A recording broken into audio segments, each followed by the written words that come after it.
Hey, what's up everyone?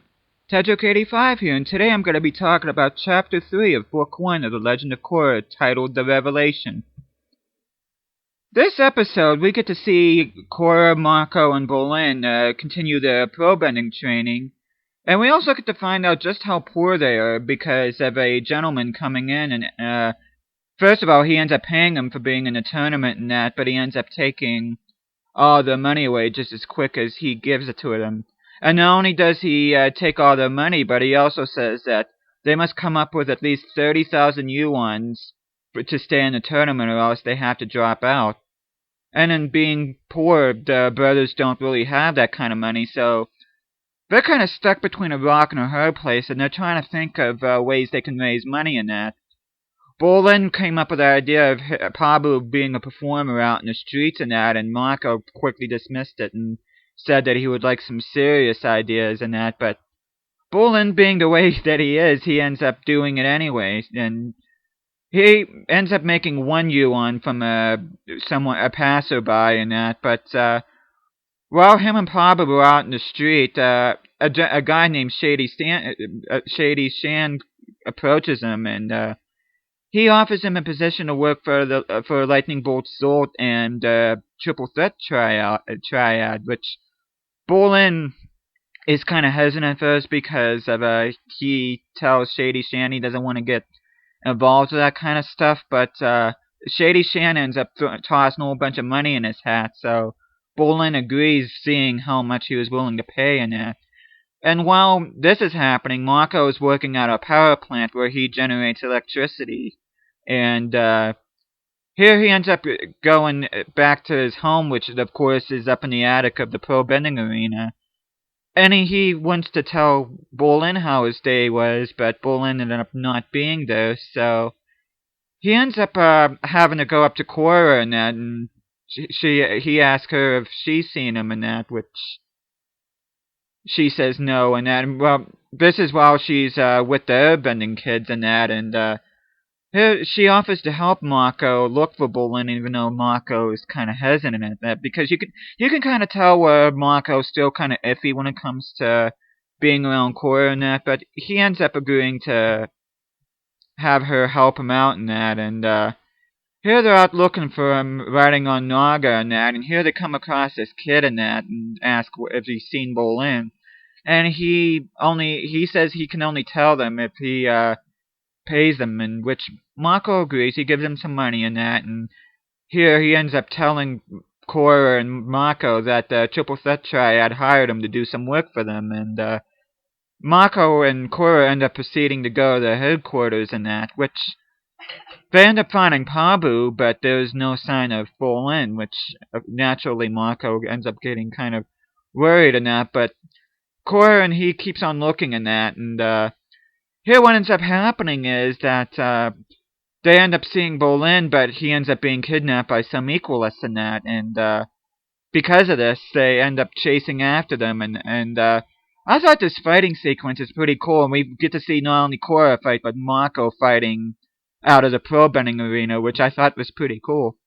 Another thing I felt was kind of interesting too is that we get to see here that the equalists are actually chi blockers, which, for those of you who remember Avatar: The Last Airbender, that's what Ty Lee was able to use when fighting.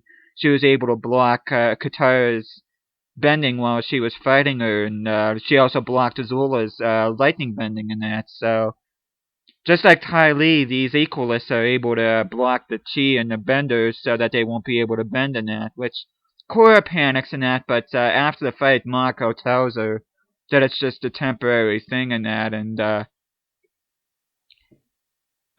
here they end up going on Naga, and they successfully get away from them in that, but here, he, yeah, let's try that again in English. But, Korra takes Mako to Republic City Park in order to find a protester that she saw when she first arrived in Republic City.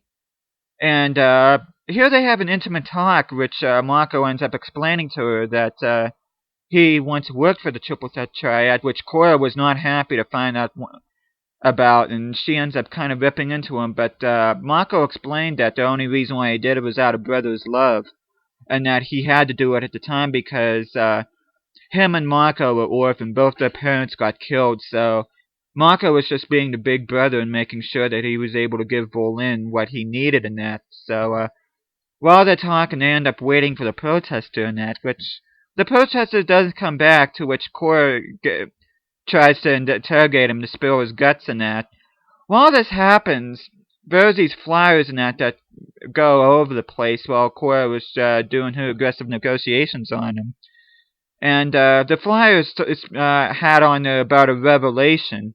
And here there was no location of where this event was going to be.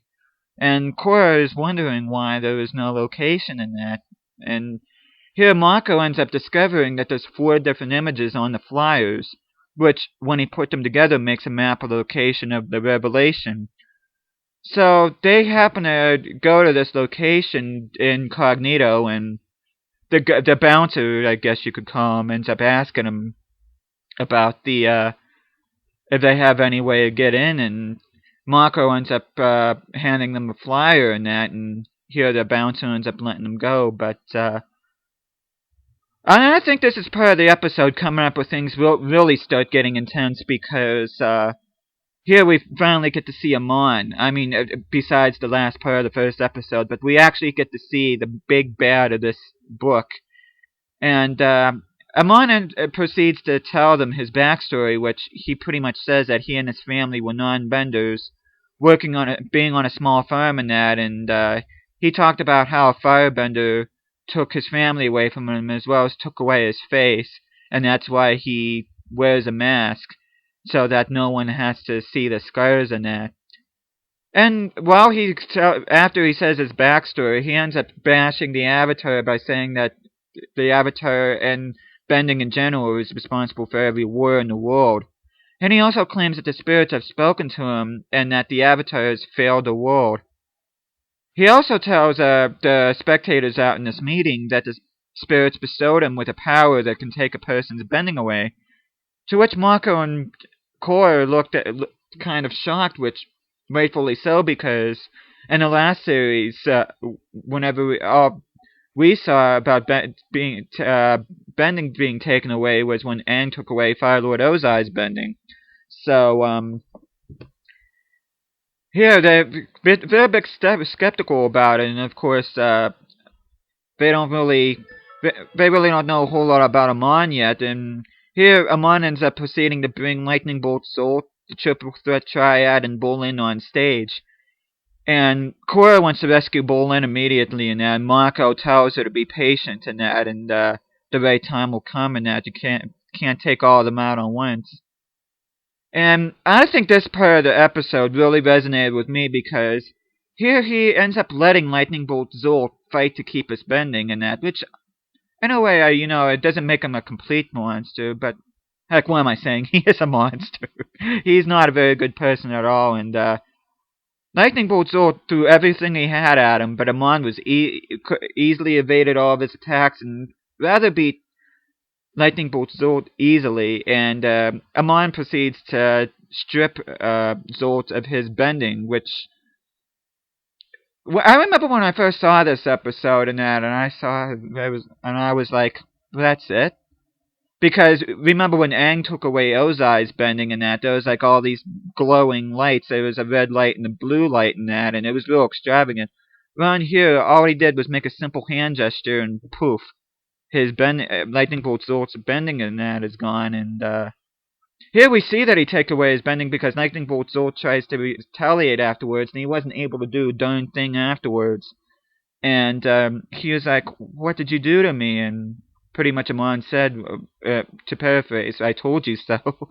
But here he ends up proceeding to get the rest of the Triple Threat Triad and take away their bending. And while this is happening, Korra goes back and tries to create a diversion by sabotaging the water tanks and create steam. She ends up getting approached by the same guy that invited them in the building and that, and she ends up fighting with him and ends up throwing him at the tanks, which creates the smoke that fills up the entire meeting room. While all this is going on, Mako ends up successfully rescuing Bolin before Amon gets to take his bending away from him, and Mako and Bolin try to escape from there, and here they end up getting jumped by the lieutenant and some of the equalists in that. Which the lieutenant defeats Mako and Bolin in that, but Korra ends up coming in too, and she knocks him down, and she is able to take Mako and Bolin and escape on Naga. And Lieutenant was gonna go in after him, but Amon says no, let her go in that because Amon wants Korra to tell the city exactly what Amon is capable of. And that's what drives Amon at this point. He wants the Republic City to fear his powers and to respect him in that. And he wants people to know that his regime is to be taken seriously in that. And here Korra ends up telling Tenzin about it, and she tells him about how Amon can take a person's bending away, in which Tenzin's like, that's impossible, you know, the only person that's capable of doing that is the Avatar. But Korra ends up saying that she went to the Equalist meeting and she saw him taking a person's bending away from him with her own two eyes, in which Tenzin says that he believes her in that, and that he feels that the revolution is more powerful than ever. And that's pretty much it for this episode. But yeah, I really enjoyed this episode just simply because we finally get to see the main antagonist, like I said a few minutes ago. We finally get to see what Amon's all about. We get to hear his backstory and his motivation for doing what he's doing. And we also get to see what kind of danger that he poses not only to Avatar Korra, but the Republic City and that.